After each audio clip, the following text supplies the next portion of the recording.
Assalamualaikum teman-teman. Perkenalkan, nama saya Nadia Sapitri Brusembiring dengan NIM 213304010278.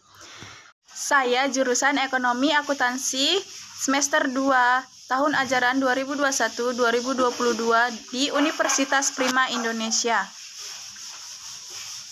Di sini saya membawakan mata kuliah Sistem Informasi Akuntansi dengan dosen Bapak Hotua Samosir SPD MSI. Selanjutnya kita akan melanjutkan topik 9 yang judulnya tentang sistem penjualan kredit dan sistem akuntansi piutang. Pada bagian 9.1 pengertian penjualan menurut Mulyadi 2008. Penjualan merupakan kegiatan yang dilakukan oleh penjual dalam menjual barang atas jasa dengan harapan akan memperoleh dari laba dari adanya transaksi-transaksi tersebut, dan penjualan dapat diartikan sebagai pengalihan atau pemindahan hak pemilik atas barang atau jasa dari pihak penjual ke pembeli. Dan 9.2 dokumen yang digunakan dalam sistem penjualan kredit.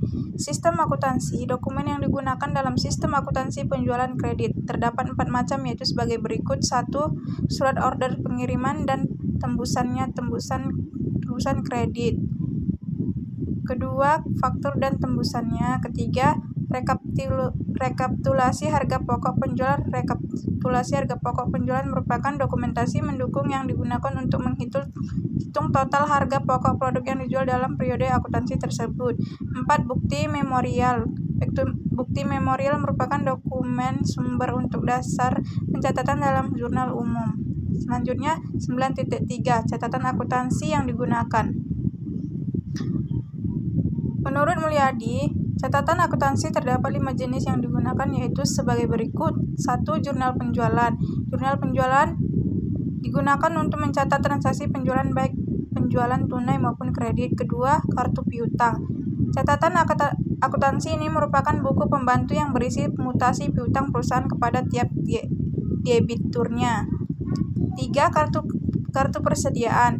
Catatan akuntansi ini merupakan buku pembantu yang berisi rincian mutasi setiap jenis persediaannya. 4. Kartu gudang. Catatan akuntansi ini diselenggarakan oleh fungsi gudang untuk mencatat mutasi dan persediaan fisik barang yang ada di gudang. 5. Jurnal umum. Jurnal ini digunakan untuk mencatat harga pokok produk yang dijual selama periode tertentu. Selanjutnya 9.4 fungsi-fungsi yang terkait. Dalam sistem akuntansi penjualan kredit terdapat 5 macam, yaitu fungsi penjualan atau bagian penjualan. 2. Fungsi kredit atau bagian kredit. 3. Fungsi gudang atau bagian gudang. 4. Fungsi pengiriman atau bagian pengiriman. 5.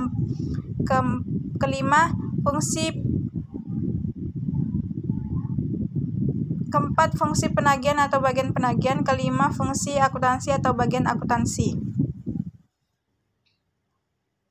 Selanjutnya 9.5 jaringan prosedur yang membentuk sistem. 1. Prosedur order penjualan. 2.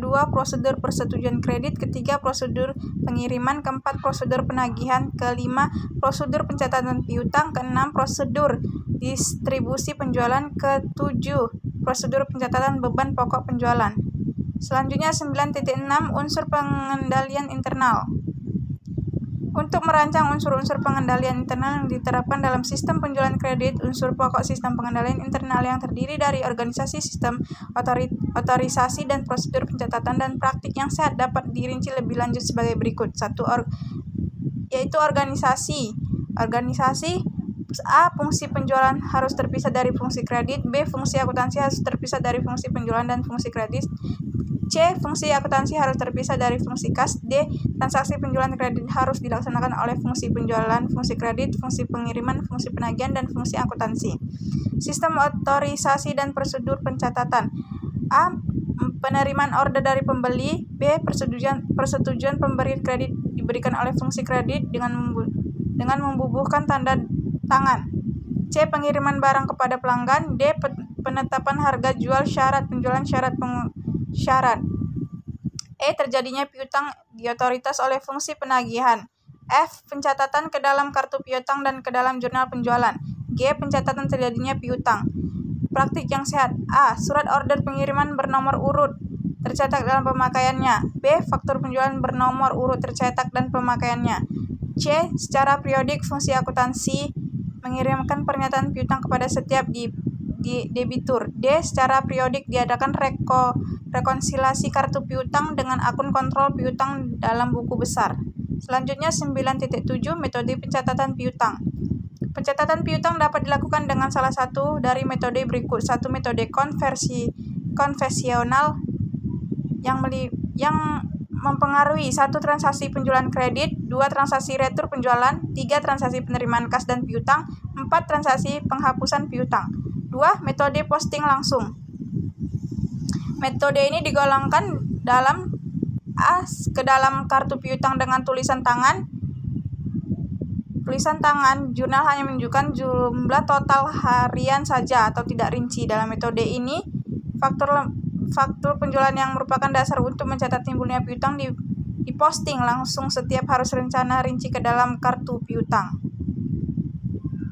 Setiap bulan pula diadakan rekonsiliasi antara rekening kontrol piutang dengan daftar saldo (trial balance) yang disusun oleh kartu piutang. Ada 2 cara menangani media yang akan diposting ke dalam kartu piutang. 1. Media disortasi menurut abjad sebelum diposting. 2.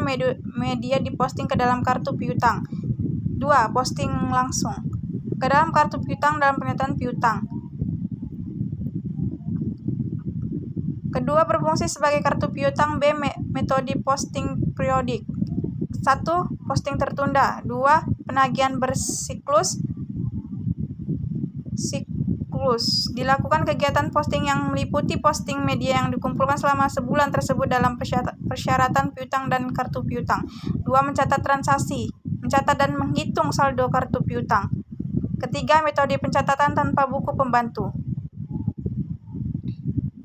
Faktur penjualan beserta dokumen pendukung yang diterima oleh bagian penagihan oleh bagian piutang diarsipkan menurut nama pelanggan dan arsip faktur yang bernama Payer atau Unified Invoice File. Pada saat diterima pembayaran ada 2 cara yang ditempuh. 1. Jika pelanggan pengamanan membayar penuh jumlah yang tercantum dalam faktur penjualan, faktur yang bersangkutan diambil dari arsip faktur yang belum dibayar dan dicap lunas kemudian dipindahkan ke dalam arsip faktur yang telah dibayar. 2. Jika pelanggan hanya membayar sebagian jumlah nama faktur. 4. Metode pencatatan piutang dengan komputer. Metode pencatatan ini menggunakan batch system. Dalam sistem ini dokumen sumber yang mengubah piutang dikumpulkan dan sekaligus diposting setiap hari untuk memutakhirkan catatan piutang. Dalam sistem ini dibentuk 2 macam arsip transaksi transaction file dan arsip induk master file, dan pencatatan piutang dilakukan secara harian dan setiap hari pula arsip transaksi digunakan untuk memutar arsipkan induk piutang. Selanjutnya 9.8 prosedur pencatatan piutang. 1. Pencatatan saldo akhir bulan. 2. Persyaratan satuan. 3. Persyaratan saldo berjalan dengan rekening konvensional atau running balance statement with converse atau account. 4. Persyaratan faktur yang belum dilunasi atau open item statement. Saya akhiri presentasi dari saya. Assalamualaikum warahmatullahi wabarakatuh. Terima kasih. Dadah.